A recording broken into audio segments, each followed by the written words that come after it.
राधे राधे, जय श्री कृष्णा। आज मैं आपको अक्षय तृतीया व्रत की पूजन विधि, मुहूर्त, अक्षय तृतीया के दिन कौन से ऐसे कार्य करें जिससे कि हमारा घर धन धान्य और सुख समृद्धि से परिपूर्ण रहे। अक्षय तृतीया की पौराणिक कहानी, साथ ही अक्षय तृतीया को सर्व सिद्धि तिथि क्यों बताया गया है वो भी मैं बताऊंगी।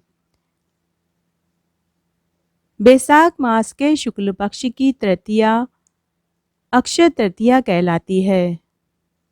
पौराणिक मान्यता के अनुसार अक्षय तृतीया पर किया गया कार्य अक्षय फल देता है। इस दिन बाजार से सोना खरीदना शुभ माना जाता है। अक्षय तृतीया अबूझ मुहूर्त वाला दिन बताया गया है। इस दिन विष्णु जी के छठे अवतार भगवान परशुराम जी का जन्म हुआ था। इसीलिए अक्षय तृतीया के दिन परशुराम जयंती मनाई जाती है। इस दिन सतयुग समाप्त हुआ और त्रेता युग प्रारंभ हुआ था। इसी दिन भगवान श्री कृष्ण ने सुदामा के चावल खाए, जिससे सुदामा की गरीबी दूर हो गई थी। अक्षय तृतीया के दिन बर्तन, कपड़े, पूजा के सामान, सोना चांदी खरीदना शुभ बताया है। इस दिन धान खरीदना चाहिए। कहते हैं कि इस दिन खरीदा गया धान घर में अन्न धन के भंडार से भर देता है। अक्षय तृतीया का दिन दान के लिए भी अक्षय बताया गया है। इस दिन किया गया दान का फल भी अक्षय मिलता है। इस दिन पानी से भरा घड़ा मंदिर में दान करना चाहिए। साथ में आम, ऋतुफल, हाथ पंखा और दक्षिणा के रुपए और एक कटोरी में चीनी भरकर भी देना चाहिए। अक्षय तृतीया के दिन खीर बनाकर भगवान विष्णु व माता लक्ष्मी को भोग लगाएं तो घर में सुख समृद्धि बनी रहती है। जन्मों जन्मों तक दरिद्रता नहीं देखनी पड़ती। इसके अलावा इस दिन माँ गंगा स्वर्ग से धरती पर अवतरित हुई थी। इसीलिए इस दिन माँ अन्नपूर्णा को भी भोग लगाना चाहिए। इसी दिन श्री बद्री नारायण जी के पट 6 महीने बाद खुलते हैं।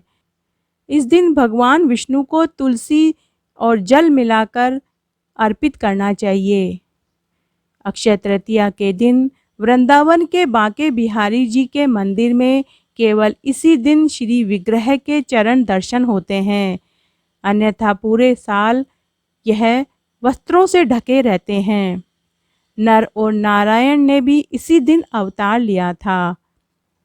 इसी दिन हयग्रीव का अवतार भी हुआ था। इस दिन ब्राह्मणों को चीनी और गुड़ के साथ सत्तू दान करना चाहिए। अक्षय तृतीया के दिन पंखा, चावल, घी, चीनी, गुड़, साग, इमली, ऋतुफल, वस्त्र और दक्षिणा के रुपए ब्राह्मण को दान में देने से इसका अक्षय फल मिलता है।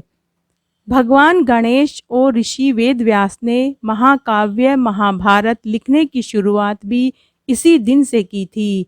इसी दिन महाभारत का युद्ध भी समाप्त हुआ था। अक्षय तृतीया के दिन इन 5 बातों का ध्यान रखेंगे तो आपका घर धन धान्य सुख समृद्धि और वैभव से भर जाएगा। अक्षय तृतीया के दिन घर की साफ सफाई अच्छे से करनी चाहिए। पूरे घर में गंगा जल के छींटे देने चाहिए। इससे माँ लक्ष्मी व माँ अन्नपूर्णा खुश होती है। अक्षय तृतीया के दिन सात्विक भोजन करें। हो सके तो व्रत करें। इस दिन झूठ, कपट, चोरी, निंदा से बचें। ब्रह्मचर्य का पालन करें। जमीन पर सोवें और हो सके तो इस दिन ज़्यादा से ज़्यादा समय मौन रहकर समय व्यतीत करें। अक्षय तृतीया के दिन सुबह ब्रह्म मुहूर्त में उठकर स्नान आदि से निवृत्त होकर व्रत का संकल्प लेवें। भगवान विष्णु व माता लक्ष्मी की विशेष पूजा करें। इस दिन 24 घंटे तक घी का अखंड दीपक जलावें। खीर बनाकर भगवान को भोग लगावें और फिर इस खीर को प्रसाद के रूप में बांट देवें।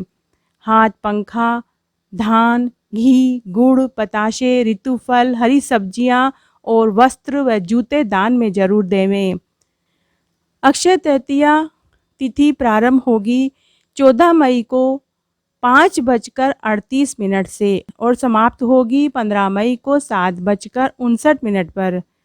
अक्षय तृतीया का शुभ मुहूर्त है 14 मई को सुबह 5:38 से दोपहर 12:18 तक। इस अवधि में किया गया दान, पूजा, खरीदारी शुभ फलदायक बताई गई है। अक्षय तृतीया के दिन लक्ष्मी जी सहित भगवान नारायण की पूजा करनी चाहिए। पहले भगवान नारायण और लक्ष्मी जी की प्रतिमा को गंगा जल से स्नान करवाएं। उसके बाद पुष्प अर्पित करें। भगवान की धूप दीप नैवेद्य से पूजा करें। चंदन का टीका लगावें। मिश्री और भीगे हुए चनों का भोग लगावें। भगवान को तुलसी दल और नैवेद्य अर्पित करें। ब्राह्मण को जोड़े सहित भोजन करावें और श्रद्धा अनुसार दक्षिणा देकर विदा करें। इस दिन किया गया पूजा पाठ व्रत दान सभी अक्षय फल देता है। अक्षय तृतीया की एक पौराणिक कथा है, वो इस प्रकार है। प्राचीन समय की बात है। महोदय नामक एक वेश्या कुशावती नगरी में रहता था। वह अति निर्धन था। एक दिन वह वेश्या एक पंडित से मिला। वेश्या ने पंडित जी से अपनी दरिद्रता दूर करने का उपाय पूछा। तब उस पंडित ने वेश्या को कहा कि अक्षय तृतीया का व्रत करो और पूजन करो, तुम्हारी दरिद्रता चली जाएगी। और पंडित ने वेश्या को अक्षय तृतीया के व्रत की पूजन विधि भी बताई। कुछ दिनों बाद अक्षय तृतीया का दिन आया। तब वेश्या ने भक्ति भाव से अक्षय तृतीया का व्रत रखा। उस व्रत के प्रताप से वह वेश्या कुशावती का महाप्रतापी और शक्तिशाली राजा हो गया।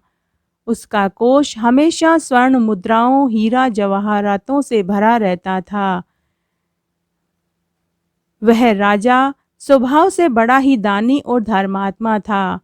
हमेशा उदार मन से वह लोगों की मदद करता था। एक बार राजा के वैभव सुख और शांतिपूर्ण जीवन से आकर्षित होकर कुछ जिज्ञासु लोगों ने राजा से उनकी समृद्धि का कारण पूछा।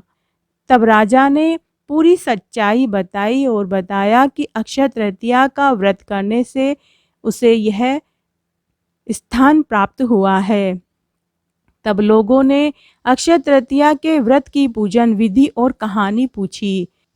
राजा ने पूरी श्रद्धा और लगन से अक्षय तृतीया के व्रत की पूजन विधि और कहानी सुनाई।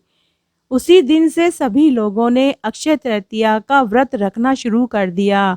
अक्षय तृतीया के व्रत के प्रताप से सभी नगर निवासी धन धान्य से परिपूर्ण होकर वैभवशाली और सुखी जीवन व्यतीत करने लगे। हे अक्षय तीज माता, जैसे आपने उस वेश्या को सुख वैभव और राज्य दिया, वैसे सबको देना। कहानी कहने वाले को, सुनने वाले को और हुक्कारा भरने वाले को। घटती हो तो पूरी हो तो परवान चढ़े, भूले बिसरे नाम तेरे भंडार में भरे। इस तरह आज मैंने आपको अक्षय तृतीया व्रत की पूजन विधि, महत्व, मुहूर्त और एक पौराणिक कथा सुनाई। आशा करती हूँ आपको यह जरूर पसंद आएगी। अगर आपको यह कथा अच्छी लगे तो कमेंट बॉक्स में जय हो विष्णु भगवान की, जय हो माता लक्ष्मी की जरूर लिखें। भगवान आप सबकी मनोकामनाएं जरूर पूरी करेंगे। धन्यवाद।